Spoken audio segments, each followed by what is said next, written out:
Eliza. Rowan presses her hand against the bullet wound in her shoulder, blood warm between her fingers. Her husband's men are reloading in the darkness, the same men who served her dinner last night. She clutches the ledger tighter, evidence of every murder Thomas Rowan bought, every life he destroyed, every truth he buried. Behind the burning stable footsteps. She's trapped. A shadow moves, a stranger's hand reaches through the smoke. You stay here, you die. Come with me, you might live. She doesn't know this man, but her husband owns the town, the law, the silence. She takes the stranger's hand, and everything changes. Subscribe to this channel and stay until the end. Comment the city you're watching from, so I can see how far this story travels. The stranger yanks her onto the horse before she can scream. Pain explodes through her shoulder, the wound raw and burning. But his arm locks around her waist with the kind of certainty that doesn't ask permission. The horse lurches forward into the night. Keep your head down, he says. That's all. No introduction, no explanation. Behind them, Red Hollow erupts. Gunshots crack the air. Men shout her name like a curse. The stable collapses in a shower of sparks, flames painting the sky orange against black. Eliza presses the ledger against her chest with her good arm. Blood soaks through her dress, warm and sticky. She can't tell if it's from the wound or from her hands still shaking from what she'd done 30 minutes ago, what she'd discovered, what she'd stolen. The horse beneath them is fast, brutal, unforgiving. Every stride sends fire through her shoulder. She bites down on a scream. Where are you taking me, or south? That's not an answer. It's the only one that matters right now. His voice is low, rough like gravel dragged across stone. She can barely see him in the darkness, just the outline of a hat, broad shoulders, hands that grip the reins with absolute control. They ride hard for what feels like hours. Maybe it is hours.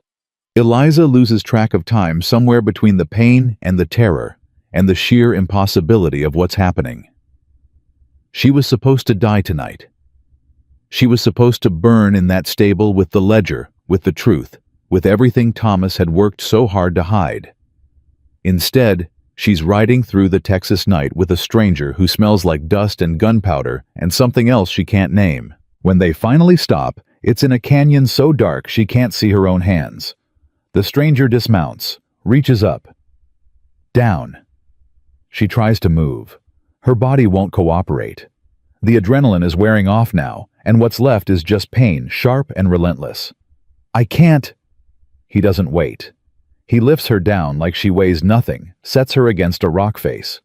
His hands are efficient, impersonal. He pulls her dress away from the wound, and she hisses through her teeth.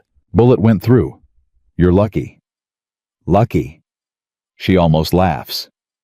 Blood is running down her arm. Her vision is blurring at the edges, and men are hunting her like an animal. That's what you call this? You're alive. That's more than most people get when they cross Thomas Rowan. Her breath catches. You know who he is. Everyone knows who he is. He tears a strip from his shirt, presses it hard against her shoulder. The question is what you did to make him want you dead. She stares at him. Even in the darkness, she can feel the weight of his attention, focused, calculating, waiting. I found his ledger. He goes still, completely still. The real one, she continues. Her voice is shaking now, and she hates it, hates the weakness.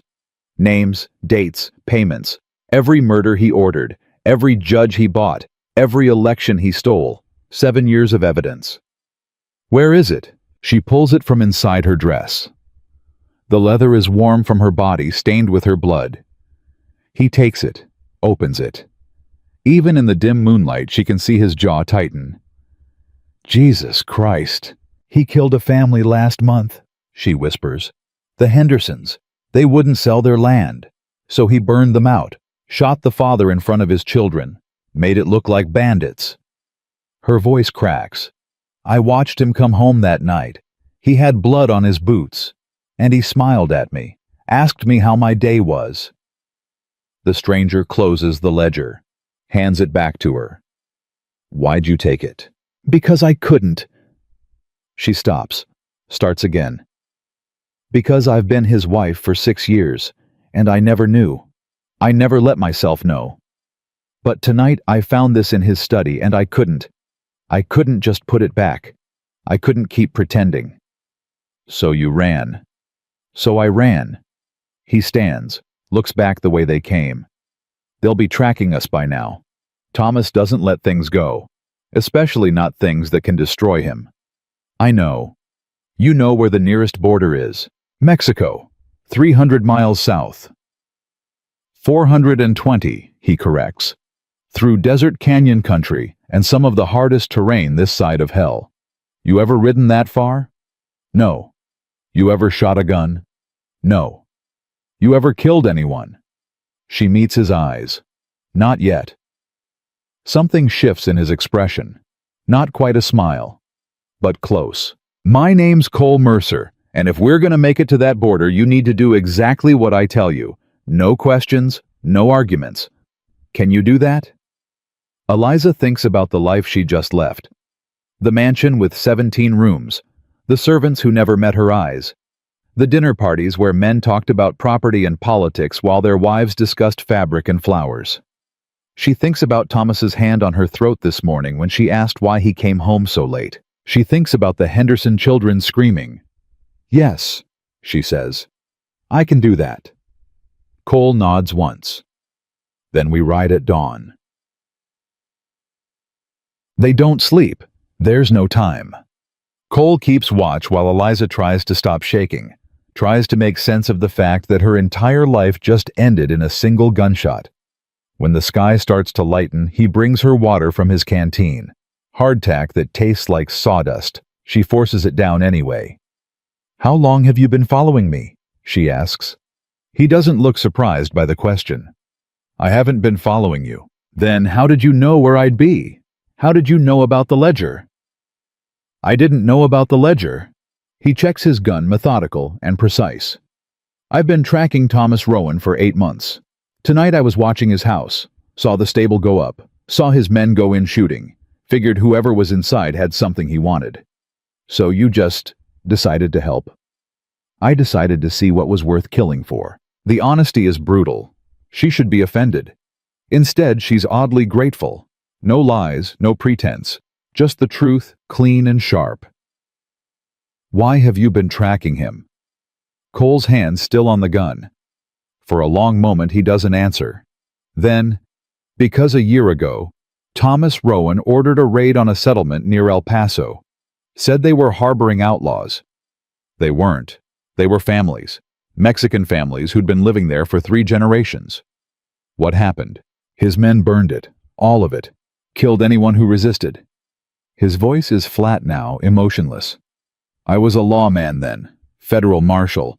I tried to bring charges. The judge was on Thomas's payroll. Case disappeared. Witnesses disappeared. I kept pushing. They took my badge. So, you gave up? No. He looks at her now, and there's something in his eyes that makes her breath catch. I stopped working for a system that protects men like him. Started working for myself. Revenge. Justice. They're not the same thing.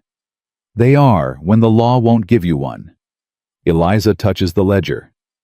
This could give you your justice. If we live long enough to use it. Ciao. They ride south as the sun rises, painting the desert in shades of gold and red. Eliza has never seen landscape like this vast, empty, merciless. In Red Hollow, there were always buildings people the civilized veneer of order. Out here, there's nothing. Just rock and sky and the constant awareness that they're being hunted. Her shoulder throbs with every stride. She doesn't complain. Cole already knows she's injured, there's no point in stating the obvious. Around midday, they stop to rest the horse. Cole scans the horizon, his eyes never still. You expecting them to catch up? Eliza asks. I'm expecting them to try. How many men does Thomas have? Enough. He hands her the canteen. But they'll send his best. Marcus Kane and his crew. 6 men, all killers. They don't take prisoners. You know them. I arrested Kane once, before Thomas bought his freedom. Cole's expression hardens. He's smart, patient, and he doesn't quit. If Thomas sent him after you, Cain won't stop until one of you is dead. The water turns to dust in her mouth. How far behind are they? Half a day, maybe less. Can we outrun them? Not on one horse. He looks at her. But we can make it harder for them to catch us. There's an old mission about 20 miles south. If we can reach it before dark, we might be able to find supplies. Maybe another horse. And if we can't, then we fight. Eliza thinks about the gun on Cole's hip, the rifle strapped to his saddle, the knife in his boot that she's only seen a glimpse of. I told you I've never shot a gun. Then it's time you learned. He teaches her in the shadow of a rock formation while the horse rests. The gun is heavier than she expected, cold and unforgiving in her palm. Don't jerk the trigger, Cole says. He's standing behind her, his hands guiding hers. Squeeze, slow and steady, and don't close your eyes. I'm not closing my eyes. You will. Everyone does the first time. She aims at a cactus 30 feet away, squeezes the trigger. The gun kicks back hard, the sound cracking through the silence. She misses by a foot. Again. She tries 5 more times, hits the cactus once. It's a start, Cole says. And she can't tell if he's being encouraging or just honest. They reach the mission as the sun sets. It's a ruin crumbling adobe walls, a collapsed roof, graves overgrown with desert brush. But there's a well with water, and in the old storage room they find dried beans, a saddle blanket, and miraculously, an old Winchester rifle with a box of ammunition. Someone's been using this place, Cole says. He's examining the ground, reading signs Eliza can't see. Recently. Outlaws. Maybe, or travelers like us. Should we be worried? We should always be worried. They make camp in what used to be the chapel. No fire too risky. They eat the beans, cold wash them down with well water that tastes like iron. Tell me about Thomas, Cole says suddenly. Eliza looks up. What do you want to know? How you ended up married to him. It's not a question she expected. She wraps her arms around her knees, feeling the pull of the wound in her shoulder. My father owed him money. A lot of money. When he couldn't pay, Thomas offered an alternative arrangement. She laughs, but there's no humor in it. I was 20 years old. My father told me it was my duty. My mother told me I was lucky that Thomas was a man of means that I'd never want for anything. Did you love him? I didn't know him. She stares at the darkening sky through the broken roof. But I thought maybe I could learn to. I thought if I was good enough, perfect enough, he might. She stops. It doesn't matter what I thought. It matters. Why? Because you're here. Because you took that ledger and ran instead of putting it back. That means something. Eliza feels something crack open in her chest, something she's kept locked tight for 6 years. He hurt you, Cole says. Not a question, a statement. Not at first. Her voice is barely a whisper. At first he was careful, polite. But after we were married, after the doors closed and the guests went home, she touches her throat where bruises have long since faded.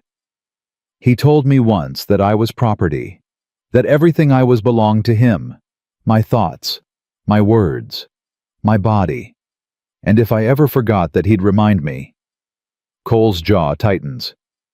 Did he know you found the ledger? I don't know. I think he suspected I was asking too many questions. Last week I asked him about the Henderson fire. He hit me so hard I couldn't hear out of my left ear for 2 days. She meets Cole's eyes. Tonight I went to his study looking for answers. I found that instead. And when you tried to leave, he'd already given the order. His men were waiting. I barely made it to the stable before they started shooting. Silence settles between them. Heavy, profound. You did the right thing, Cole says finally. Did I? Eliza looks at the ledger. 7 years of evidence. Names of dead men, ruined families, destroyed lives. And I sat at his dinner table every night smiling at his guests, pretending everything was fine. You didn't know. I didn't want to know. There's a difference. Maybe. Cole stands, walks to the edge of the chapel. But you know now, and you chose to run instead of hide. That takes courage. Or stupidity. Sometimes they're the same thing. Eliza feels herself smile. Actually smile. It feels strange on her face, like a language she's forgotten how to speak. "Why are you helping me?" she asks. "The ledger's what you want. You could have taken it and left me." Cole turns to look at her. In the fading light, she can finally see his face. Clearly strong features, weathered skin, eyes that have seen too much. "Because I know what it's like to be hunted by men who think they're above the law. And I know what it's like to realize the system you trusted is broken." He pauses. "And because you remind me of someone." "Who?" "My sister." His voice changes, goes quiet. "She married a man like Thomas. Thought she could change him. Thought if she was perfect enough, he'd stop." He doesn't finish. "She's dead now. He killed her and made it look like an accident. I couldn't prove it. Couldn't get justice. Couldn't save her." "Cole, but I can save you, if you let me." Eliza feels tears burn her eyes. She blinks them back. "I don't want to be saved. I want to fight." Something sparks in his expression. "Then we'll fight together." The attack comes at midnight. Eliza wakes to Cole's hand over her mouth. "Don't move. Don't make a sound." Outside in the darkness beyond the chapel walls, she hears it, the soft crunch of boots on gravel, the quiet jingle of spurs, men trying to be silent and failing. Cole releases her, points to the back wall where part of the adobe has collapsed. An escape route. She nods. He moves to the doorway, gun drawn. Waits. A voice calls out, "Cole Mercer, we know you're in there." Eliza recognizes that voice. She's heard it before at Thomas's house. Marcus Kane, Thomas's enforcer. The man who does the killing when Thomas wants clean hands. "We don't want trouble," Kane continues. "Just send out Mrs. Rowan and the ledger, and we'll let you right away. You have my word." Cole doesn't answer. "Come on, Mercer. You're a smart man. You know how this ends. Thomas Rowan owns everything from here to the border. You can't hide. You can't run. And you sure as hell can't protect her." Eliza grips the gun Cole taught her to shoot. Her hands are shaking. "Last chance," Kane says. "Send her out or we come in." Cole looks back at Eliza, raises 3 fingers. 2. 1. He fires. The chapel explodes with gunfire. Bullets tear through the adobe walls, sending dust and debris everywhere. Eliza drops to the ground, ears ringing. "Go!" Cole shouts. "Through the back. Now!" She scrambles for the collapsed wall. Behind her, Cole is firing in controlled bursts, keeping Kane's men pinned. She can hear them returning fire, hear Kane shouting orders. Then a hand grabs her ankle. She screams, twists. A man is climbing through the rubble, his face twisted with rage. He yanks her back, reaches for the ledger. Eliza doesn't think. She raises the gun and fires. The bullet catches him in the chest. His eyes go wide. He falls backward into the darkness. Eliza stares at her hands, at the gun, at what she just did. "Eliza!" Cole's voice cuts through the shock. "Move!" She moves. Through the wall into the night, running blind while gunfire echoes behind her. Cole is suddenly beside her, pulling her toward where the horse is tied. "Can you ride?" She nods. Can't speak. He lifts her into the saddle, swings up behind her. The horse bolts forward, just as Kane's men burst through the chapel doorway. More gunshots. A bullet whines past Eliza's ear. Cole returns fire without slowing, and then they're in the open desert racing south under a moon that offers no mercy and no answers. Eliza's shoulder is bleeding again. Her hands won't stop shaking. She can still see that man's face the moment the bullet hit the way he fell. "I killed him," she whispers. Cole's arm tightens around her waist. "You survived. That's what matters." "I killed him. And tomorrow, you'll do it again if you have to. Because that's what it takes to stay alive out here. That's what it takes to fight men like Thomas Rowan." The horse pounds through the darkness. Behind them, Eliza can hear shouting, the sound of men mounting up, beginning the chase. They have maybe an hour's head start, maybe less. Cole leans close, his voice rough in her ear. Hold on tight. This is just the beginning. And as the desert swallows them whole, Eliza, Rowan, who was supposed to die in a burning stable, who was supposed to be erased like all the other inconvenient truths in Thomas Rowan's empire, holds the ledger against her chest and discovers something she never knew she had. The will to survive, the strength to fight back, and the terrible, liberating knowledge that she's never going back to the woman she was.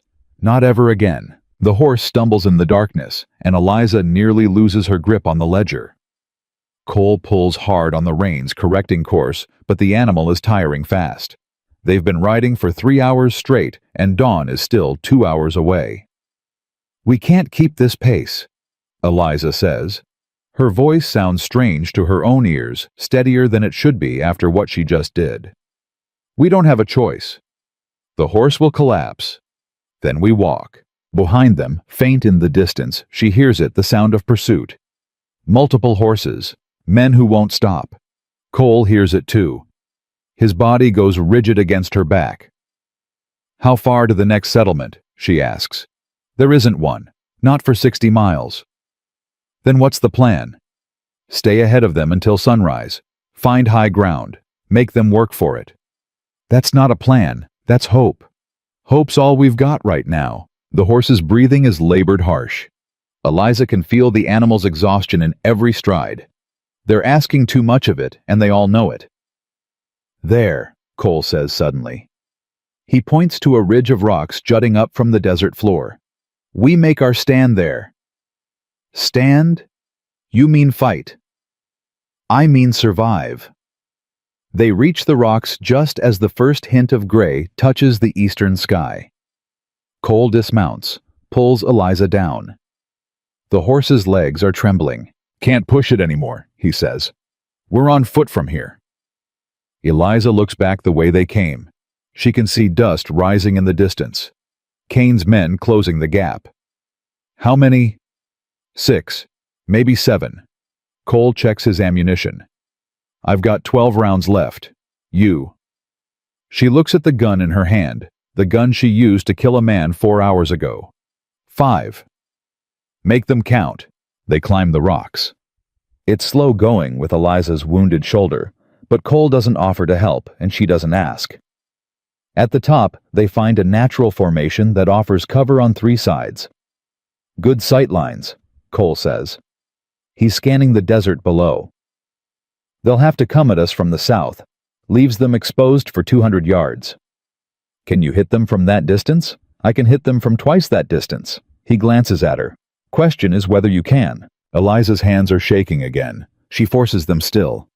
I killed a man tonight. And you'll kill another one if he comes up those rocks. You understand that? I understand.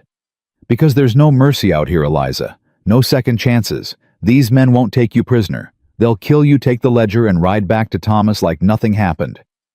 I said I understand. Cole studies her face. Whatever he sees there seems to satisfy him. All right. You take the west approach. I'll cover south and east. Anything moves, you shoot it. What if it's not one of Kane's men? Out here at dawn, it's one of Kane's men. They wait. The sky lightens slowly, painfully. Eliza's shoulder throbs with each heartbeat. She tries to remember what Cole taught her. Breathe, steady, squeeze. Don't jerk, aim for center mass. Aim for a human being. Aim to kill. You're thinking too much, Cole says quietly. How do you know? Because you've got that look. Like you're trying to justify what you're about to do. Shouldn't I? No. His voice is flat, final. You should do it and deal with how you feel about it later. Hesitation gets you killed.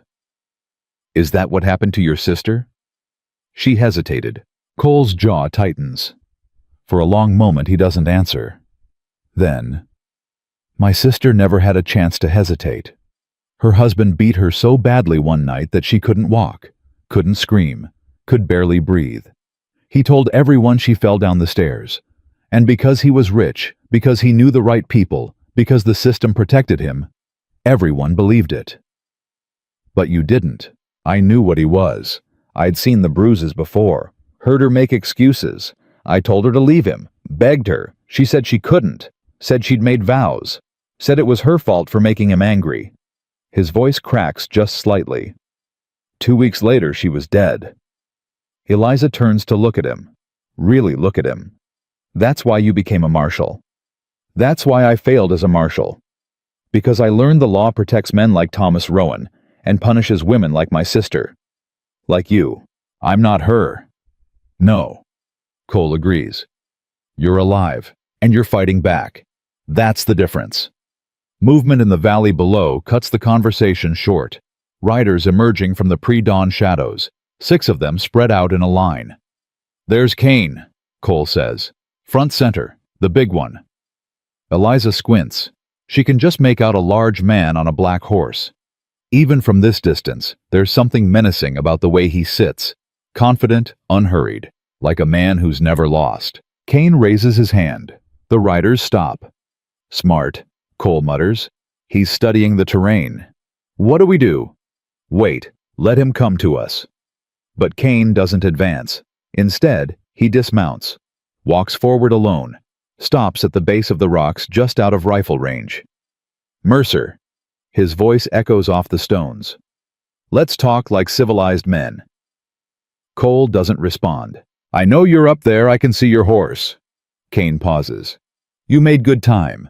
I'm impressed. But you know this ends one way. You can't outrun us, can't outfight us, and you sure as hell can't make it to the border on foot. Still, Cole says nothing. So here's what I'm offering, Kane continues. You walk away, right now. Leave Mrs. Rowan and the ledger, and I give you my word we'll let you go. You can ride off into the sunrise. Start over somewhere new. Maybe California. I hear it's nice this time of year. Eliza looks at Cole. He's lying. Of course he's lying. Then why? He's buying time, positioning his men while he keeps us talking. Cole shifts his rifle. See the one on the left? He's moving around to flank us. Eliza follows his gaze. Sure enough, one of Kane's riders is slowly walking his horse in a wide arc, trying to find a blind spot in their defenses. What about the woman? Kane shouts. Mrs. Rowan. You hearing this? Your husband wants you home. Says this is all a misunderstanding. Says you're confused, maybe hurt not thinking straight. He's going to kill me the second I step out of these rocks, Eliza calls back. Kane laughs. Now why would he do that? You're his wife. He loves you. He sent you to murder me. He sent me to bring you home safe. The shooting at the stable that was a mistake. One of the boys got jumpy. Thomas is real torn up about it. Tell Thomas, Eliza says, her voice rising, that I know about the Hendersons, about Judge Carver, about Sheriff Morrison, about all of them. Every name in this ledger. Every murder. Every bribe. Every lie. Silence from below. Then Kane's voice again, harder now. That ledger belongs to Mr. Rowan. This ledger belongs to the families he destroyed. Give it back, and I promise you'll see tomorrow. I've already seen tomorrow, Eliza says, and Thomas isn't in it. Cole grabs her arm. Get down, now. She drops just as gunfire erupts. Bullets slam into the rocks where her head was a second ago. Kane's men are charging spread out using the terrain for cover. West side, Cole shouts. 2 of them. Eliza swings her gun around. 2 riders coming up the slope fast and low. She fires. Misses. Fires again. One of the horses screams and goes down, throwing its rider. The second man keeps coming. Cole's rifle cracks. The rider jerks backward, falls. Reload! He barks at her. Her hands fumble with the bullets. She can hear more gunfire, more shouting. Someone is screaming, one of Kane's men wounded, but not dead. Eliza. She looks up. A man is climbing over the rocks to her left, gun raised. She doesn't think, just pulls the trigger. The bullet catches him in the throat. He makes a horrible gurgling sound and topples backward. 2 men dead by her hand now. 2. No time for that. Cole is firing in controlled bursts, keeping the remaining men pinned. East side, move. She scrambles across the rocks.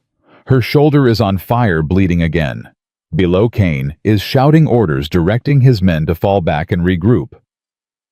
"How many left?" Eliza gasps. "4, including Kane." Cole's face is grim. "They'll try again, and they'll be smarter this time." "How much ammunition do you have?" 6 rounds. "I have 2. The math is simple and brutal. 8 bullets, 4 men, no room for error. "There's another option," Cole says quietly. "What?" "I draw them off. You run south, find a town, get that ledger to someone who can use it." "No." "Eliza, I said no." She meets his eyes. "I'm not running anymore. Not from Kane, not from Thomas, not from anyone. You'll die. Then I die fighting, but I'm done being a victim." Something shifts in Cole's expression. Respect, maybe, or recognition. He nods once. "All right, then we make every shot count." They wait for the next assault. It comes 20 minutes later, just as the sun breaks over the horizon. 3 men this time, coordinated, coming from 3 different directions simultaneously. Cole takes the first one down before he makes it halfway up the rocks. Eliza fires at the second, misses, fires again. The man drops. The third man reaches their position. He's young, maybe 20, with scared eyes and shaking hands. He points his gun at Eliza. "I don't want to do this," he says. "Then don't," she tells him. Kane says, "Kane's not the one about to die." The young man hesitates. In that hesitation, Cole moves. There's a flash of steel, a brief struggle, and then the young man is on the ground with Cole's knife in his ribs. "Jesus," Eliza breathes. "He chose," Cole says. "We all choose." Below, Kane is alone now. Just one man left. He's standing in the open, staring up at them. "You killed them all," he shouts. 5 good men. 5 men who chose the wrong side," Cole calls back. "This isn't over, Mercer. You hear me? Thomas Rowan doesn't forgive, doesn't forget. You can run to Mexico, run to California, run to the end of the goddamn earth. He'll find you. He'll make you pay. Then he knows where to find me." Kane spits in the dirt, turns, walks back to his horse. For a moment, Eliza thinks he's actually leaving. Then he reaches into his saddlebag and pulls out something that makes her blood run cold. "Dynamite." "Cole?" "I see it." Kane lights the fuse, throws it. The stick arcs through the air, tumbling end over end. "Move." Cole grabs Eliza, hauls her over the backside of the rocks. They're sliding, falling, tumbling down loose scree when the explosion hits. The world turns into sound and fury. Rocks rain down around them. Dust clouds everything. Eliza can't breathe, can't see, can't hear anything but ringing. Then Cole's pulling her up, running, dragging her across open ground. She's still clutching the ledger, still has the gun. But her ears are bleeding and her vision is swimming. Another explosion, closer this time. "He's got more," Cole shouts, but his voice sounds like it's underwater. They reach a dry creek bed and drop into it just as a third stick of dynamite detonates where they were standing. The concussion wave slams into them, and Eliza tastes blood. "Can't keep this up," she manages. "Don't have to." Cole points. "Look." In the distance, rising from the desert dust, lots of it, riders coming fast. "More of Kane's men?" Eliza asks. "Wrong direction. They're coming from the south." "Then who?" The riders crest a ridge, and Eliza sees the glint of sunlight on badges. "Federal marshals. At least a dozen of them." Kane sees them too. He's already mounting his horse, spurring it north, running. The marshals split up. Half chase Kane. The other half ride toward the rocks where Cole and Eliza are hiding. "Hands up!" the lead marshal shouts. "Both of you." Cole raises his hands slowly. Eliza does the same, the ledger pressed against her chest. "Cole Mercer?" the marshal asks. "That's right."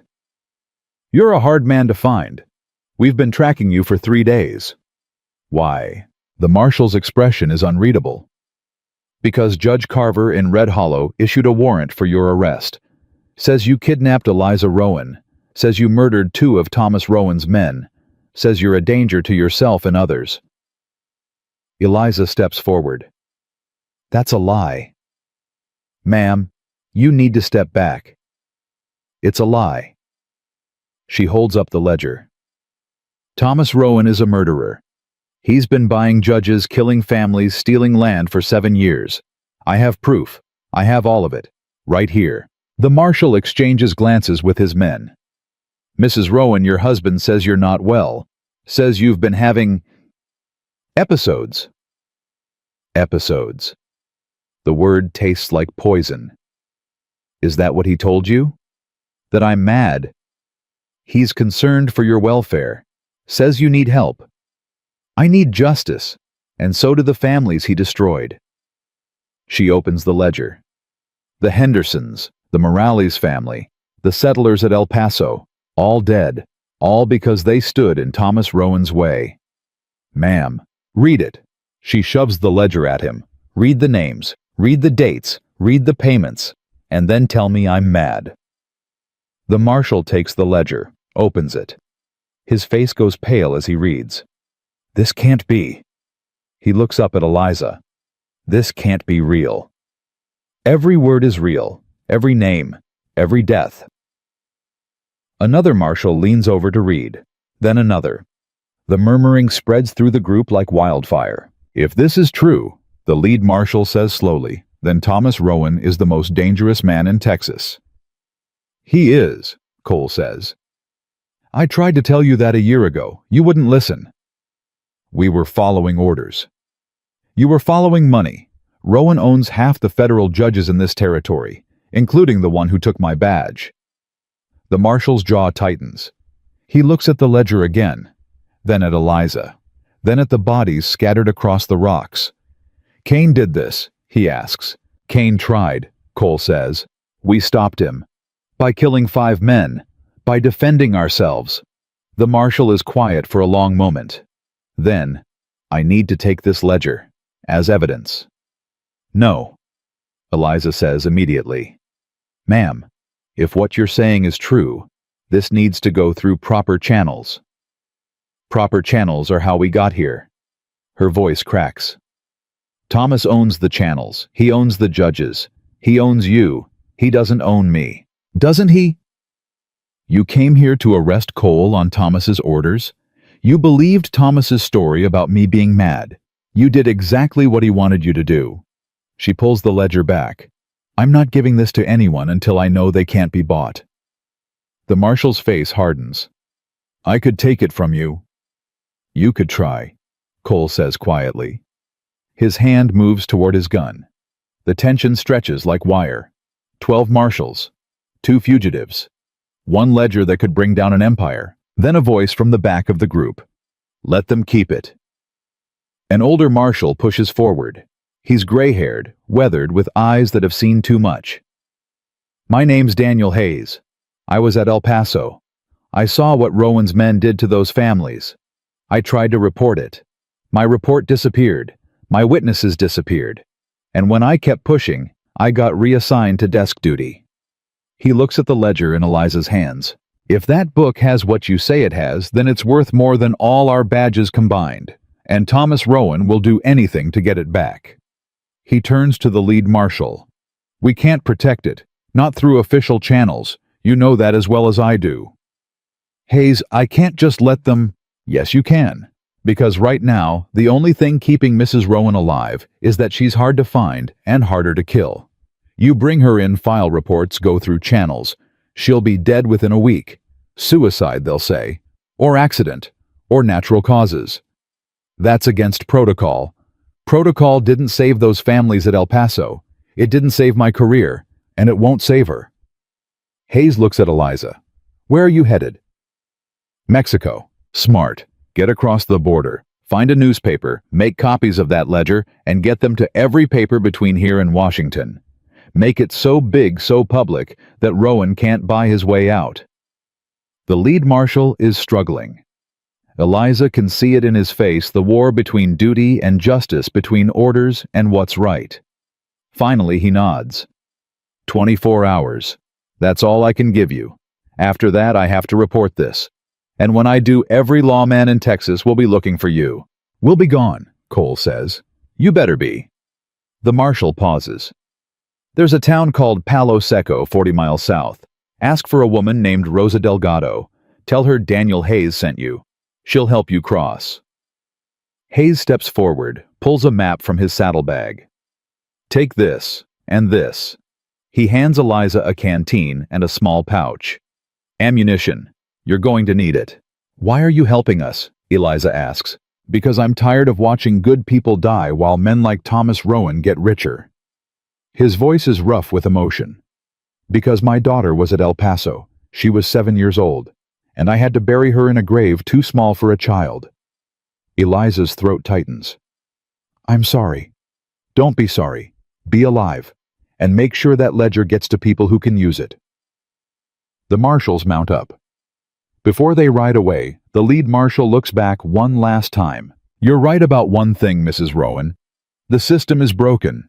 Has been for a long time. Maybe this is how it gets fixed. Maybe it takes people like you, people who refuse to stay silent, to break it open and let the light in. Then they're gone, riding north toward where Cain fled, leaving Cole and Eliza alone in the desert with the rising sun and the weight of everything still to come.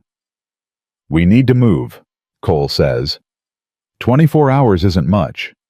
It's enough. He looks at her. You're different. Different how? Last night you were running.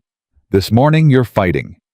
Eliza touches the ledger, thinks about the families inside, the names, the lives stolen. Last night I was Thomas Rowan's wife, someone who let terrible things happen because I was too afraid to see them. She meets Cole's eyes. This morning, I'm the woman who's going to destroy him. That's a dangerous thing to be. Good, Eliza says. I'm done being safe. They start walking south. No horse, no supplies except what Hayes gave them. Just two people and one truth that's worth dying for. Behind them, the desert swallows their tracks. Ahead, somewhere beyond the horizon, lies a border and a chance at justice. How far to Palo Seco? Eliza asks. 10 hours on foot, maybe 12. Then we better start moving. Cole smiles. Actually smiles. You know what, I think we might actually make it. Of course we will. Eliza adjusts her grip on the gun. I didn't kill two men just to die in the desert. And as they walk into the heat and dust and brutal emptiness of the Texas wasteland, Eliza Rowan discovers something that terrifies her more than Thomas, more than Cain, more than anything else. She's stopped being afraid. And a woman without fear is the most dangerous thing in the world. They make it 3 hours before Eliza's legs give out. One moment she's walking. The next, she's on her knees in the sand, the world spinning her shoulders, screaming. I'm fine, she says before Cole can speak. You're not fine. You're bleeding through the bandage. I said I'm fine. Cole crouches beside her. Eliza, look at me. She does. His face is hard, but his eyes are worried. We need to stop the bleeding or you won't make it another mile. We don't have time to stop. We don't have time for you to bleed out either. She wants to argue, wants to prove she's strong enough, tough enough, that she doesn't need help. But the truth is, her vision is graying at the edges, and she can feel the wet heat of blood soaking through her dress. 5 minutes, she concedes. 10. He doesn't wait for her agreement. He's already tearing away the old bandage, examining the wound. His hands are surprisingly gentle. Bullet's still in there, he says quietly. You said it went through. I lied. Didn't want you panicking. Eliza laughs. It comes out bitter. So, what now? Now I take it out. Here, in the middle of the desert. You got a better option. She doesn't. She knows she doesn't. But the thought of Cole digging into her shoulder with a knife makes her stomach turn. Will I survive it? If I do it right. He pulls out his knife, holds it over Hayes's canteen. And if you don't move. That's not reassuring. It's honest. He's right. It is honest. And somehow that's worse than a comforting lie. Do it, she says. The pain is worse than being shot. Worse than anything she's ever felt. Cole works fast, his fingers probing the wound, the knife scraping against bone. Eliza bites down on her belt to keep from screaming. Almost there, Cole mutters. Almost got it. The bullet drops into the sand with a soft clink. Blood pours from the wound. Cole packs it with cloth torn from his shirt, wraps it tight. That'll hold for now. But you need a real doctor. We'll find one in Palo Seco. If we make it to Palo Seco. Eliza stands. Her legs are shaking, but they hold. We'll make it. You sure about that? No. But I'm sure I'm not dying in this desert. Cole studies her face. Then he nods. All right. Let's move. They walk for 2 more hours. The sun climbs higher, turning the desert into a furnace. Eliza's throat is raw with thirst. The canteen Hayes gave them is already half empty. How much water do we have left? She asks. Enough to make it if we're careful. And if we're not careful, then we die of thirst before Kane catches up to us.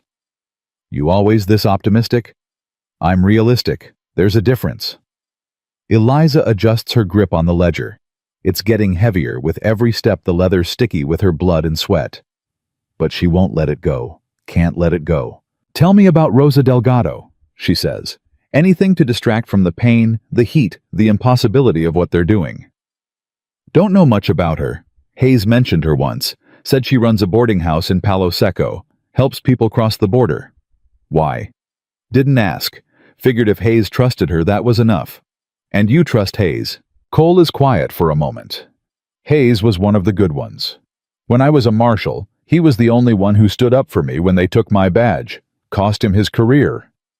So you owe him. We both do. Without that ammunition he gave us, we'd be dead already. Eliza thinks about the bullets she used, the men she killed. The young one with scared eyes who hesitated. Does it get easier? She asks suddenly. Does what get easier? Killing someone. Cole stops walking, looks at her. You want the truth? Always. No, it doesn't get easier. You just get better at living with it. Is that supposed to make me feel better? It's supposed to prepare you, because before this is over, you'll probably have to do it again. The words should terrify her. Instead, they settle into her bones like cold truth. I know, she says. They keep walking. Around noon, they spot movement on the horizon. Riders, 3 of them. Kane, Eliza asks. Cole pulls out the map, studies the terrain. Wrong direction. They're coming from the west. Then who? Get down. They drop into a dry wash, pressing themselves against the crumbling bank. The riders come closer. Eliza can hear voices now, rough and laughing. Told him we'd find them by nightfall. Woman can't have gone far on foot. Rowan's paying $1,000 for the ledger, dead or alive. Eliza's blood turns cold. Not Kane's men. Bounty hunters. Cole's hand moves to his gun. He has 4 bullets left, 3 riders. The math is simple, but the odds are bad. We can't fight them, Eliza whispers. We might not have a choice. The riders stop directly above them. One of them dismounts, crouches down, examining tracks. Fresh, he says. 2 people. One's injured. Trail leads south. They're heading for Palo Seco. Then we beat them there. Set up an ambush. What about Kane? Kane can have the bodies. We'll have the ledger. They mount up, ride south, fast. Cole and Eliza wait until the dust settles. Then Cole is pulling her up, moving. They're going to Palo Seco, Eliza says. They're going to be waiting for us. Then we don't go to Palo Seco. But Rosa can't help us if we're dead. We need to change course. Head east, circle around, find another way across the border. That'll add days to our journey. It'll add days to our lives. Eliza wants to argue, wants to say they should fight, that they can't keep running. But she's exhausted, wounded, and down to 3 bullets. Sometimes, survival means knowing when to retreat. East then, she says. They alter course. The terrain gets rougher, rockier. Eliza's boots are falling apart. Her feet are bleeding. But she doesn't complain, doesn't slow down. 3 hours later, they find a small canyon with a trickle of water running through it. Cole fills the canteen while Eliza sits against the rocks trying not to think about how much her body hurts. "We'll rest here for an hour," Cole says. "Then push through the night. We'll get lost in the dark. We'll get caught in the daylight." He's right. He's always right. Eliza hates how much she's come to depend on his judgment. "Cole," she says quietly. "Yeah. When we get across the border, what happens to you?" He doesn't answer right away. When he does, his voice is careful. "What do you mean?" "I mean after I get the ledger published, after Thomas is exposed, what do you do?" "Haven't thought that far ahead." "Liar." He almost smiles. "All right, I've thought about it. Figured I'd head west. California, maybe. Start over. Alone." That's usually how it works. Eliza feels something twist in her chest. She tells herself it's just exhaustion, just the wound, just the stress of the last 48 hours. But she knows it's more than that. "You could come with me," she says. "To Mexico. Help me get the ledger published." "That's your fight, not mine." "It became your fight the moment you pulled me onto that horse." "I pulled you onto that horse because you needed help, not because I wanted a partner." The words sting. Eliza turns away. "Right, of course." "Eliza?" "Forget it. You're right. This is my fight. I shouldn't have assumed." Silence stretches between them, heavy and uncomfortable. Finally, Cole speaks. "My sister's name was Sarah." Eliza looks up. She was 23 when she married him, 25 when she died, and for those 2 years, I watched her disappear, watched her stop laughing, stop talking, stop being the person she was. His voice is raw now. I told myself I was giving her space, respecting her choices, that she'd leave when she was ready. But she never got the chance. No, she never got the chance. He meets Eliza's eyes. "When I pulled you onto that horse, it wasn't because I needed a partner. It was because I couldn't watch another woman die when I had the power to save her. So this is about your sister, not about me." "It started that way, yeah." He pauses. "But somewhere between Red Hollow and here it stopped being about Sarah and started being about you." Eliza's breath catches. "What are you saying?" "I'm saying I don't know how to do this. Don't know how to care about someone when everything's falling apart. Don't know how to promise you tomorrow when we might not live through tonight." "Then don't promise me tomorrow. Just don't leave me alone."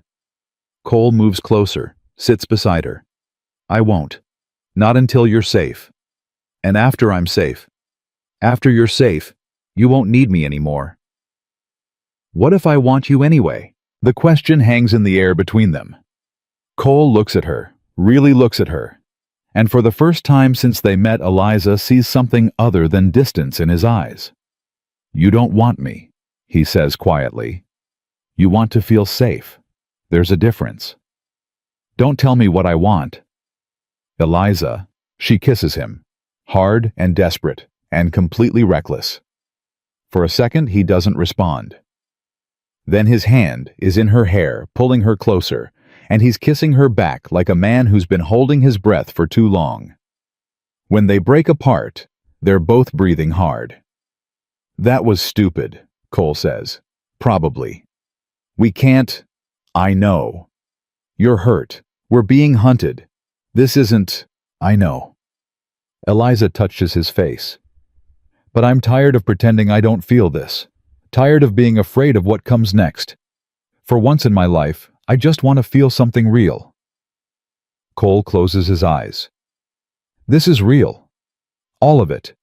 That's the problem." "Then let it be a problem tomorrow. Tonight. Just let me have this." He looks at her for a long moment. Then he kisses her again. Slower this time. Gentler. Like she's something precious instead of something broken. When they finally pull apart, the sun is setting. The canyon is filling with shadows. "We should move," Cole says. "I know." But neither of them moves. They just sit there, shoulders touching, watching the light fade, pretending for just a few more minutes that the world isn't hunting them. Then gunfire shatters the silence. They're on their feet instantly. Cole has his gun drawn, scanning the canyon rim. "How many?" Eliza asks. "Can't tell. At least 2. More shots." Bullets ricochet off the rocks. Someone shouts not Kane's voice. Someone younger. "Come out, Mrs. Rowan. We know you're down there." The bounty hunters. They must have circled back, picked up the trail. "We don't want to hurt you," the voice continues. "Just give us the ledger, and we'll let you go." "They're lying," Cole mutters. "I know." "Can you run?" Eliza's shoulder is throbbing. Her legs are shaking, but she nods anyway. "Yes." "Then when I start shooting you, run. East. Don't stop. Don't look back." "What about you?" "I'll catch up." "Cole, no arguments. Remember." Before she can respond, he's moving, firing up at the canyon rim, providing cover. Eliza runs.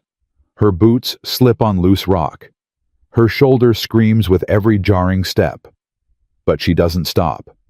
Behind her, gunfire echoes through the canyon. She hears Cole shout something, hears a body hit the ground. Keeps running. She makes it maybe 200 yards before hands grab her from behind. Eliza screams, fights. The ledger flies from her grip. She claws at her attacker's face, reaches for her gun. "Easy, easy." A woman's voice.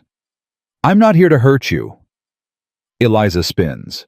The woman is small, dark-haired, maybe 40. She's holding the ledger. "Who are you?"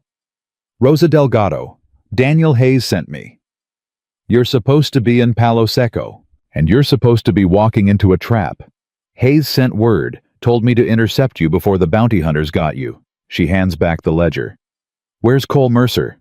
"Back there, fighting." "Then we need to help him." Rosa pulls a rifle from the horse tied nearby. "You know how to shoot." "I'm learning." "Good enough." They run back toward the canyon. The gunfire has stopped. That's either very good or very bad. They find Cole sitting against a rock, blood running from a gash on his forehead. 2 bodies are sprawled nearby. "You're late," he tells Rosa. "You're welcome," she replies. She crouches beside him, examines the wound. "You'll live, barely." The third one ran. "He won't be back." Cole looks at Eliza. "You all right?" "Better than you." He almost smiles. That's a low bar right now. Rosa helps him to his feet. "We need to move. Those shots will bring more trouble." "How far to the border?" Eliza asks. 30 miles. But we're not going to the official crossing." "Why not?" "Because Thomas Rowan owns the border guards. You cross there, you're dead." Rosa starts walking, leading her horse. "There's another way, harder, more dangerous, but it'll get you across." "What kind of way?" Cole asks. "The kind that involves climbing down a cliff in the dark and hoping the ropes hold." Eliza and Cole exchange glances. "Of course it does," Eliza mutters. They walk through the night. Rosa sets a brutal pace, but she knows the terrain like she was born to it. She leads them through passages Eliza would never have found, across streams that hide their tracks, around obstacles that would have cost them hours. "How do you know all this?" Eliza asks. "I've been running this route for 15 years, helping people cross. Families mostly. People escaping violence, poverty, men like your husband." "Hayes said you run a boarding house." "I do. Legal front for illegal work." Rosa glances back. "Daniel Hayes saved my son's life once. Stood up to a marshal who wanted to send him back across the border to die. I owe him everything." "So you're doing this for Hayes?" "I'm doing this because the ledger you're carrying can bring down men who've destroyed hundreds of families, including mine." Her voice hardens. "Thomas Rowan ordered the raid that killed my husband. So yeah, I'm doing this for Hayes, but I'm also doing it for me." Dawn breaks as they reach the cliff. It's a 100-foot drop, sheer rock face, no visible handholds. "You're joking," Cole says. "There are ropes, hidden." Rosa points. "See that outcropping behind it?" Eliza looks. barely sees it. That's insane. That's survival. Rosa retrieves the ropes. They're old frayed in places, but they'll hold. Probably. I'll go first, Rosa says. Prove it's safe. Then you, Mrs. Rowan. Then Cole. My name's Eliza. Rosa smiles. All right, Eliza, you ready to be free? Eliza looks at the rope. At the drop. At the ledger in her hands. Yes, she says. I'm ready. Rosa descends first. Makes it look easy. Then it's Eliza's turn. She grips the rope with her good hand, the ledger tucked into her dress. The descent is terrifying. Her hands slip. Her feet can't find purchase. Halfway down, her injured shoulder gives out. She falls. For one heart-stopping second, she's plummeting toward the rocks below. Then the rope catches, jerks her hard, and she's dangling, spinning the world, tilting. Hold on! Rosa shouts from below. Eliza grips the rope with both hands, now ignoring the agony in her shoulder. Hand over hand, she lowers herself. When her feet finally touch solid ground, her legs nearly buckle. You did it, Rosa says. Barely. Cole comes down fast and controlled. When he reaches the bottom, he checks Eliza's shoulder. Blood is seeping through again. We need to get that stitched. Soon. How far to your boarding house? Eliza asks Rosa. 5 miles, but we can't go there. Not yet. Why not? Rosa's expression darkens. Because I got word this morning. Thomas Rowan put a price on my head too. $10,000. He knows I've helped people cross before. He's guessing you'll come to me. Then where do we go? There's a doctor, in a village called San Miguel. He owes me a favor. We get you patched up there, then we figure out our next move. They walk. Eliza is beyond exhaustion now, running on pure will. Every step is agony, but she keeps moving.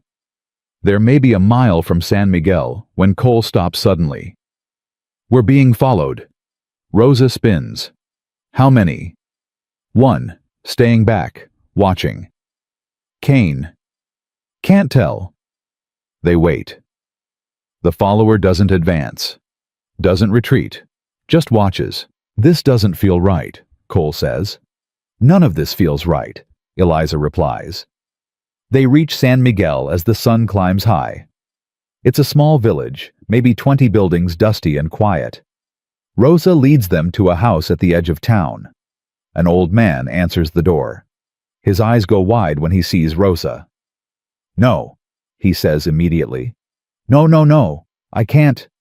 Miguel, please. She's hurt. She needs help. You know what they're offering for her.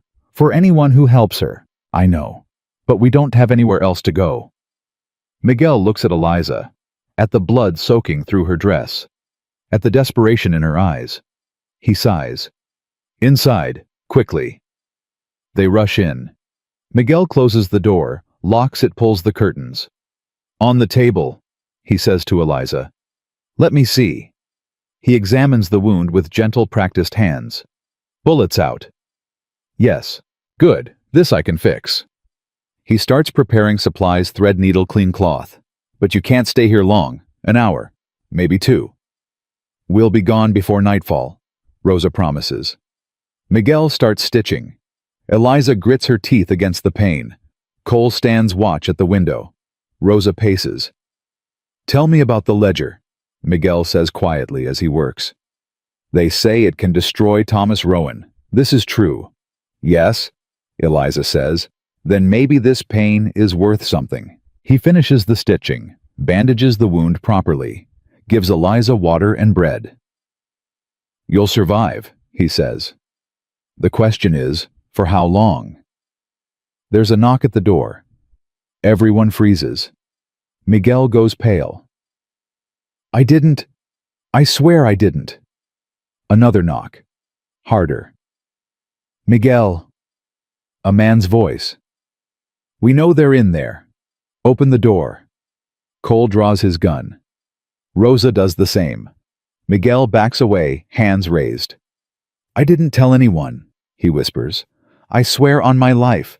Open this door or we burn the house down. Eliza grabs the ledger, looks for another exit. There isn't one. Cole meets her eyes. When this starts, you run. Understand?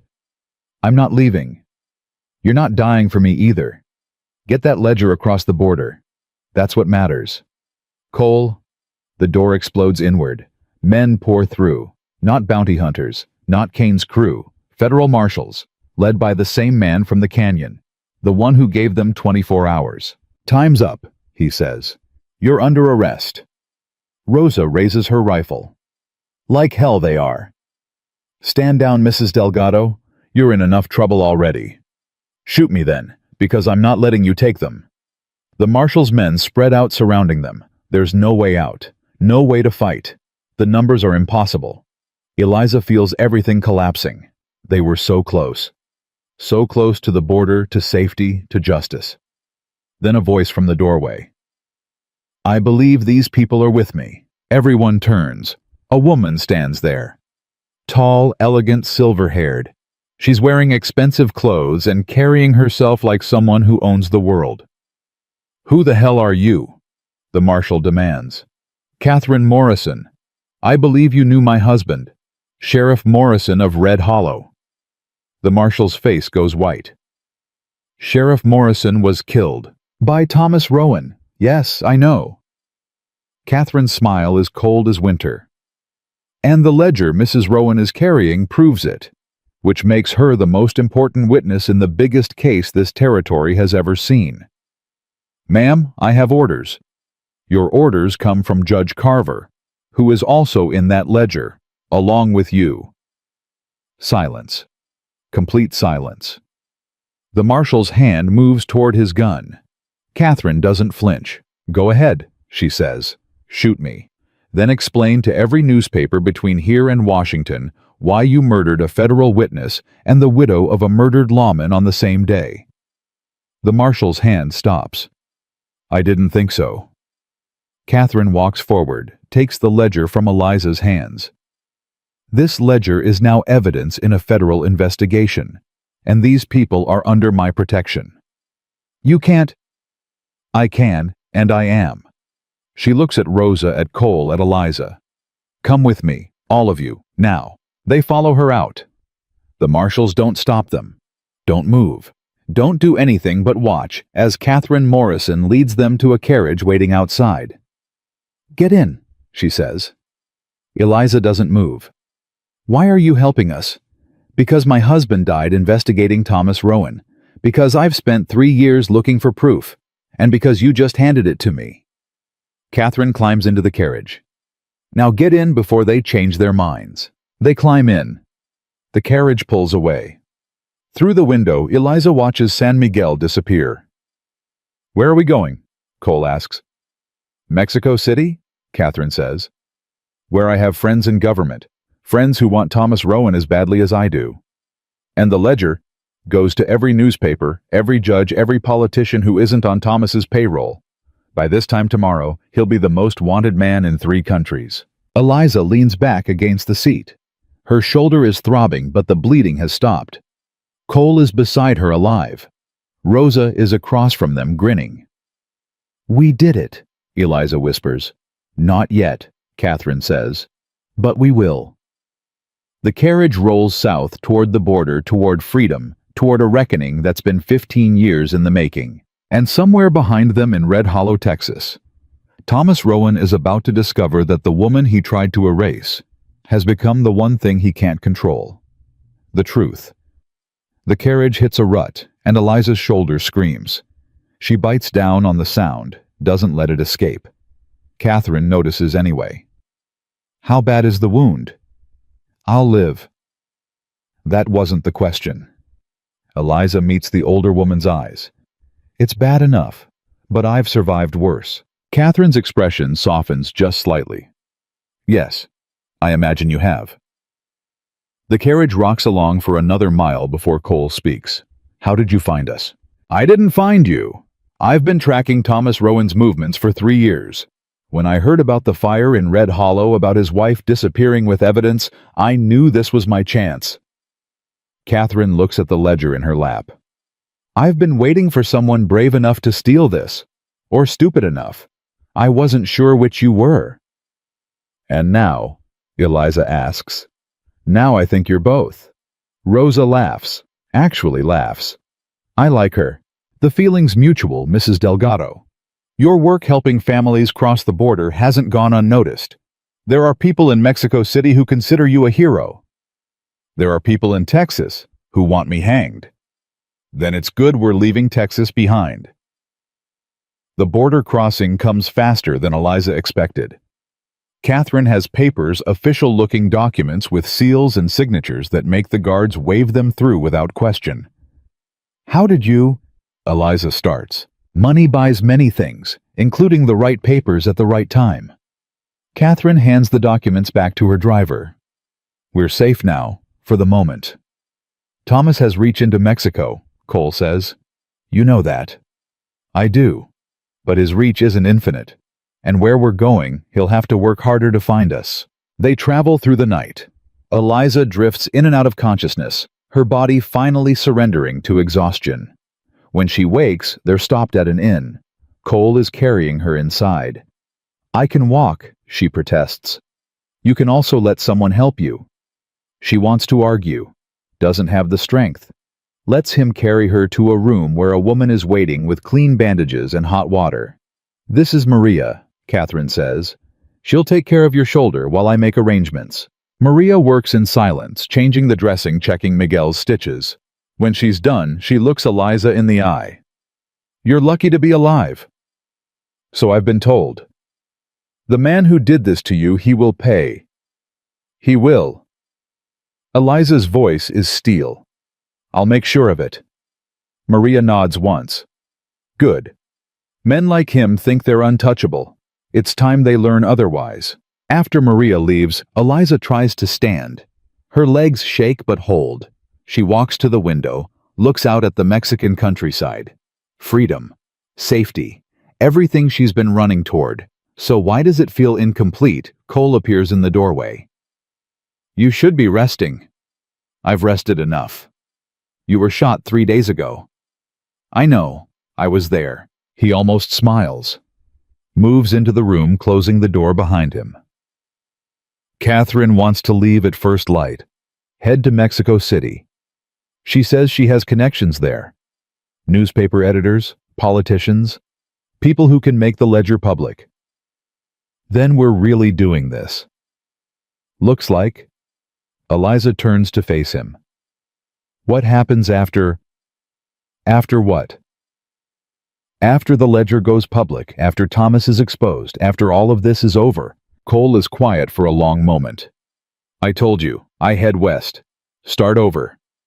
Alone. That was the plan. He closes the distance between them.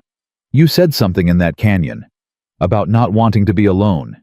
You still feel that way. Eliza's heart is pounding. Yes. Even knowing I'm a wanted man. Even knowing I've killed people.